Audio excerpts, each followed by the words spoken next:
በጣም መልካም በጣም ደግ በጣም ጥሩ ግን ገንዘብ ክፉ ነው ገንዘብን መውደድ የኃጢአት ሁሉ ስር ነው ገንዘቡ አይደለም መውደድ ምክንያቱም ገንዘብ አንቺን ሲገዛሽና አንቺ ገንዘብን ስትገዢ ልዩነት አለው ሲገዛሽ እሱ ነው የሚመራሽ ስለዚህ ያው ይሄ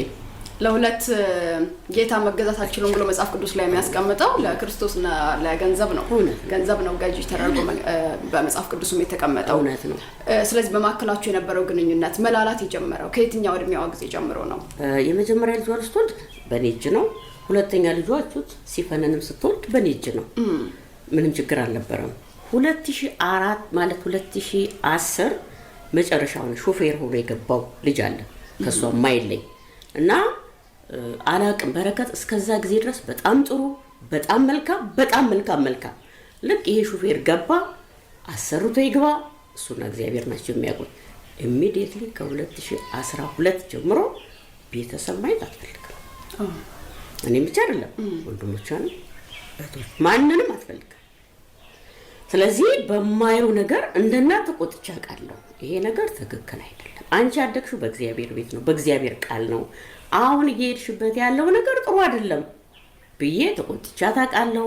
በሜሴጅ ጽፌላት ታቃለው ዝና ክብር ገንዘብ ያልፋል እነ ማይክ ጃክሰን ዓለም አጨብጭቦላቸዋል ፍጻሜያቸው ግን አላማረም ፕሊዝ እባክሽ ብያለሁ በወቅቱ ማለት የሚገባትን ብላለች ያው ዝርዝር ውስጥ አልገባ ስለዚህ ከዛን ጊዜ ጀምሮ ያው ልጆቼ ሲመጡ እዚህ ሀገር ሲመጡ የአዲስ አበባውን ጉዳይ ሲሄድ ልጆቼን የልጅ ልጆቼን እጄ ጠርቼ ውጭ ስሜ ከመሄድ በስተቀር ቤት አልገባም የልጅ ልጆች አሁን የእሷን ልጆች ታገኛቸዋለሽ ማለት ነው ያው አልፎ እሷ ሳትኖር እሷ ያለች አልገባም ቤቱ እሷና ሾፌሩ ካለ አልገባም አይፈቅዱልኝም በጣም ይገርማል እና ያው ውጭ ጠርቼ ስሜያቸውን ብዬ መለሳለሁ አሁን በጡረታ እንደሚተዳደሩ ነው የነገሩኝና ያሉበትን ቤት በፊት ልጆት ይኖርበት የነበረ አሁን ደግሞ በቤት ኪራይ ገዛልኝ ቲቪ ገዛልኝ ሁሉ ወንዱ ልጅ እዚሁ ነው የሚኖረው እሱ ያፋለ ዳኒ ሞባይል ቴክኒሻን ለዚህ ይሄ ሁሉ ከቤተሰብ ጋር ያለ ግንኙነት ከእርሶ ጋር ብቻ ሆኖ ሳይሆን ከሁሉም ጋር ነው አባታቸው ባለቤቱ መቼ ነው ያረፉት 2002 ስለዚህ ይሄን ሁሉ ነገር አላዩትም ነበር እንኳን አላዩ እኔ ሳስብ እንኳን ምክንያቱም ምን ያህል ለልጆቹ ምን ያህል እንደነበረ ታውቃለች እሱ በህይወት ቢኖር ደግሞ አሁን እንደምትሆነው ደግሞ ቅንጣት እንደማትሆን እሷም ታውቃለች ውሸት አይወድም አይደለም ሚስት እኔ ቤት ውስጥ ተኝቼ ሰው መጥቶ የለችም በሉካል ካለ አለች ነው ውሸት በፍጹም እና ከእንዲህ አይነት ጥንቁቅ ቤተሰብ ነው የተወለደችው ይገርማል ገንዘብ ክፉ ነው ስለዚህ ከ2012 በኋላ የነበራችሁ ቤተሰባዊ ግንኙነት እንደ ወላጅ እንደ እናትም ሙሉ በሙሉ ተበላሽቷል ነው እያሉኝ ያሉት እሺ ወደዚህኛው ወደ ዋናው ሐሳብ ይጃችሁ ልምጣ ምክንያቱም አባትየውንም አሁን ባለው ሁኔታ ላይ አላየውምና ተጠያቂነትም ሊሆን አይችልም እሷ ካላት ቅርበት አንፃር ይሄኛውንም የዝናውንም የገንዘቡንም ማግኘት ስሜት ምናልባት ያየው የሆነ እንደሆነ ግልጽ ለማድረግ ነበር ስለዚህ እዚህ ህይወት ውስጥ እንትን አላለም ምናልባት በዚህ ያለች ነበር ህይወቱ ያለፈው ኢትዮጵያ ውስጥ ሆናለች እሷ እኮ 2004 ሄደችው ወደ ውጭ ወጣች 2004 መስከረም 17 እኔ ነኝ እኮ ትኬት ቆርጬ ሸኘኋት ሳውዝ ሱዳን እኔ ነኝ ከዚህ ሰፈር ነው ቆርጬ ሸኘኋት እኔ ነኝ ሸኘኋት ይገርማል የሚያስደንቅ ነገር አይደለም እኔ ነኝ ሸኘኋት 2004 ሚያዝያ 17 ቀን ትኬት እኔ ነኝ ልክ ያስቆርጬ ላኳት አሁን ምን አይነት ህይወት ውስጥ ነው ብለው ያምናሉ እኔ አሁን ሳስብ ይሄ በሴፉ ላይ የተጨበጨበለት ልጅ አለ የእሷን ሶስተኛ ልጅ ሌክሲን ይዞ ወንድሜ ነው ብላ ያ ሹፌሯ ነው ልክ እሱ ቤት ውስጥ መግባት ከጀመረ ሃንድል አደረገ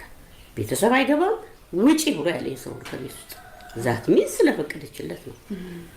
ፋይናንስ እሱ ነው ቢሮ እሱ ነው ምናምን እሱ ነው በቃ ኤቭሪቲንግ እሱ ነው ስለዚህ ያው ኮኔክት ሲኖር ነው እኔ ያው ህይወት ያስተምርሻል ብዙ ሰዎች መናፍስቱ ዓለም ውስጥ ገብተው ብዙ ነገር ሲሰሩ አይቻቃሉ ለኔ አዲስ ነገር አይደለም ልጅ የሰጣቃለው ባሉን የሰጣቃለው ሚስቷን የሰጠች አባቱና ብዙ በዚህ የተነሳ ሀብት ያገኙ በጣም ብዙ ሰዎችን አዋሳ አሉ በህይወት ማቃቸው አሉ የሞቱ አሉ ቅርሳቸው ግን ለልጆች ያልተረፈ የሚያሳዝን ህይወት ስለዚህ ያንን ህይወት እንድትኖር ልጅ አልፈልግም ግን አትሰማኝም ይሄ ነው ምክንያቱም ያው ስልክም ደውላታ ማለት ብታነሳም እንዴ ገብቶሻል? ቤተሰባዊነት ነገር አትፈልግም። ያው አላውቅም እንግዲህ እሱ ነው ፈላጭ ቆራጭ ሆነ መስፍን ይባላል። እሱ ነው ምን ውስጥ አስገባት፣ ከምን ጋር አነካካት፣ እግዚአብሔር ይመርምረው። ይገርማል። እሺ ዝም ብሎ ውስጤ ጥያቄ ስለፈጠረብኝ ነው። አሁን በመናፍስት አሰራር ውስጥ ናት ብለው ያምናሉ። አዎ ያን የሚያምኑ ከሆነ ምናልባት አይታወቅም በፊት